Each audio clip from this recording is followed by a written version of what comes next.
Hello SSC 24, কি অবস্থা সবার? হোপফুলি সবাই অনেক বেশি ভালো আছেন এবং নিরাপদে আছেন, ঠিক আছে? পড়ালেখা মনে হয় উড়ায় ধরে করতেছেন, তাই তো? So anyways, পড়ালেখা না করেও উপায় নেই, এখন লাস্ট মোমেন্টে চলে আসেন, একদম 11th আওয়ারে চলে আসেন। এখন আসলে খুব বেশি গাইডলাইন দেওয়ার মতো সুযোগ নেই।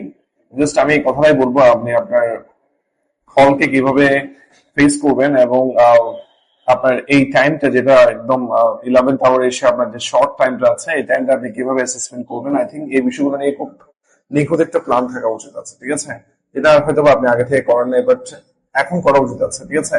তার জন্য আমি বলবো আপনাদের কিছু স্পেসিফিক সাবজেক্টের স্পেসিফিক প্ল্যান নিয়ে কাজ করেন। যেমন আমি যখন অ্যাকাউন্টেন্সি নিয়ে কথা বলবো, অ্যাকাউন্টেন্সির বিষয়ে বেশ কিছু স্ট্র্যাটেজি আছে, ওই স্ট্র্যাটেজি গুলো আপনাকে ফলো আপ করতে হবে।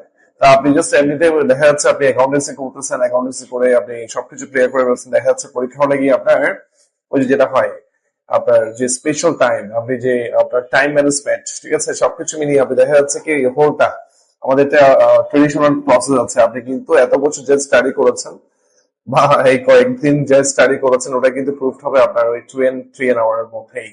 তো এই জিনিসটা যদি আপনি পারফেক্টলি রিয়েলাইজ করতে না জানেন, দ্যাট মিনস আপনি কখনোই ভালো স্টুডেন্ট ছিলেন এটা কাউকে প্রুভ করাতে পারবেন না, আই থিঙ্ক। কারণ এটা নিয়ে আমাদের একটা সার্টিফিকেট আসে, আপনারা জানেন স্যার। তো সার্টিফিকেটটা দেখা যাচ্ছে কি আপনি জিপিএ 3 পেয়েছেন, অনেক জায়গায় দেখা যাচ্ছে আপনি এডমিশন টেস্টও ফেস করতে পারছেন না। সো আপনি যতই ট্যালেন্টেড হন না কেন, যদি পারফেক্টলি টাইম ম্যানেজমেন্ট ওর আমাদের যে অ্যাসেসমেন্ট টেস্ট রয়েছে ওই টাইমটাকে যদি আপনি পারফেক্টলি ইউটিলাইজ করতে না জানেন, that means you are failure on that